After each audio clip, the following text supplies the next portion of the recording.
approximately 10,000 cases of cardiac arrest occur outside hospitals every year. And sadly, the survival rate, only 1 in 10 people. Our next guest is arguing for a simple solution that the Quebec government can make that could save 200 lives a year. The answer, pretty simple: more defibrillators. Let's head over now to Dr. François de Champlain, an emergency physician at the McGill University Health Centre and president of the Jacques-de-Champlain Foundation. Dr. de Champlain, welcome to the program. Hi, thanks for having me. First things first, let's talk about the Jacques-de-Champlain Foundation. This is connected to the memory of your father. Tell us the story there.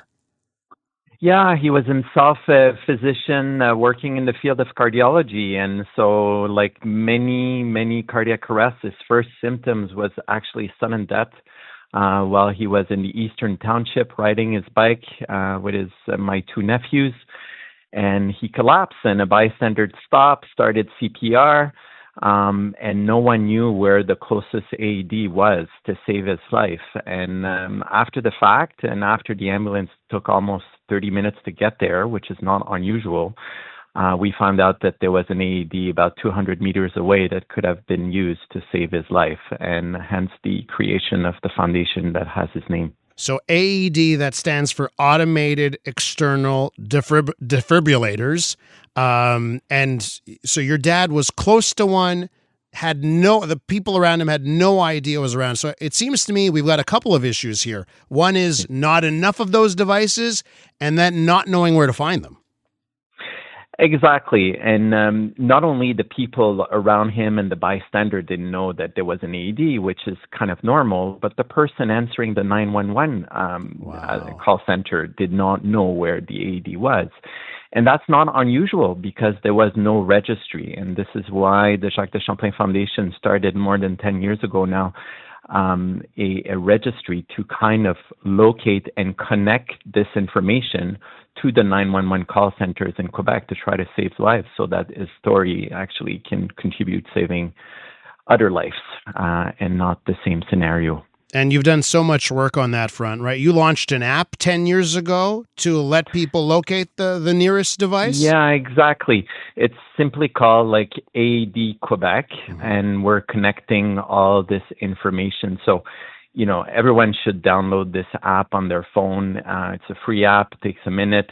And, really when you call 911, someone should start, CPR, but another person can quickly use the app to locate where the closest available AED is and run to it to retrieve it. Because, you mentioned rightly so that AED is like automated external defibrillator. I take that for granted sometimes.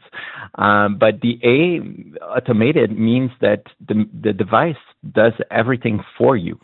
So even if you had no prior training, you can actually, once it's connected, it's going to decide if a shock is needed. And in 8 times out of 10, a shock will be needed if you use this in the first few minutes. And it's impossible to do harm, essentially. Like a lot of people, sometimes they say, I didn't know, I had no training. Maybe I was going to hurt someone, not misusing. It's actually impossible to misuse this device. And that, I think, is a message that we're trying to hammer in the population for over 10 years. But it takes a lot of time to change the perception, because people think it's complicated. There's actually one button, and it's the shock button. And that's the only button you'll have to press when the machine tells you that the shock is indicated. And it will flash, and it will beep, and it will cry to be pushed, essentially. And then, the person may just wake up because ultimately it's the electricity that will reverse an electrical problem of the heart, which is counterintuitive somewhat, but the CPR buys you time. It circulates some oxygen in the body, especially to the brain, which is the most sensitive to oxygen deprivation. But it's the shock that will jumpstart, so to speak, the heart, and bring someone back from the death to the life, to being alive. So. We're with Dr. François de Champlain, and we're talking about access to defibrillators here in the province of Quebec. So it seems like we're seeing we got a few issues now, right? One, we don't know where these defibrillators are, so we need to better help to find them. Two, we don't really know how they work, so perhaps we need more public awareness campaigns on how they work and how easy they are to operate if someone needs one. And then, last but not least, the number of these devices. How many do we have in Quebec? How many do we actually need? Right now, in the voluntary registry, we have over 11,000 AEDs that are currently registered and connected to the 911 centers. We estimate that with the size of the province of Quebec, we would need at least 40,000 based on where the cardiac arrests are arriving. It's a simulation that we did, and if we want to act in the first 8 minutes in theory, because each minute that passes after a cardiac arrest, you lose about 10% chance of survival.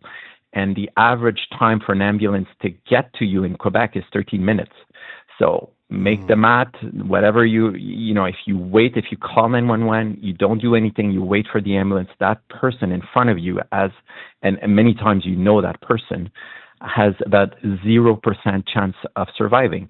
But if you do simple action, even if you're not trained, like just doing CPR, and you'll be teach over the phone how to actually do the compression. It's chest compression CPR, very easy to do. And then you just connect the device, and then you use the defibrillator. You can save someone's life very easy. And what we're advocating with the government is really this legislation. Because as you pointed out, not only there's not enough AEDs, we need at least 4 times more than what we have or we know about in the registry right now.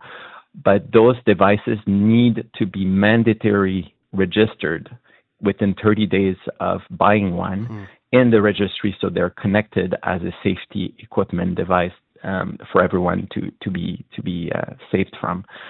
And there's precedent. We're not reinventing the wheel. Bill 141 in Ontario has been in place exactly saying that since 2020. Bill 20 in Manitoba since 2011. Many states in the U.S., many countries around the world have done this transition years and years ago. I wish that Quebec would go ahead. They had mentioned it. It's their governmental action plan, pre-hospital care, but it has not happened yet. Dr. de Champlain, I'll tell our listeners that if they want to find out more about your foundation, you're president of the Jacques-de-Champlain Foundation, to find out more about this issue, they can head over to jacques-de-champlain.com to get more details about the application we talked about off the top of the show. Thanks so much, Dr. de Champlain, for joining us this morning. Thanks again for having me. That's Dr. François de Champlain. He's an emergency physician at the MUHC. Unmistakably Canadian. It's the music that raised you.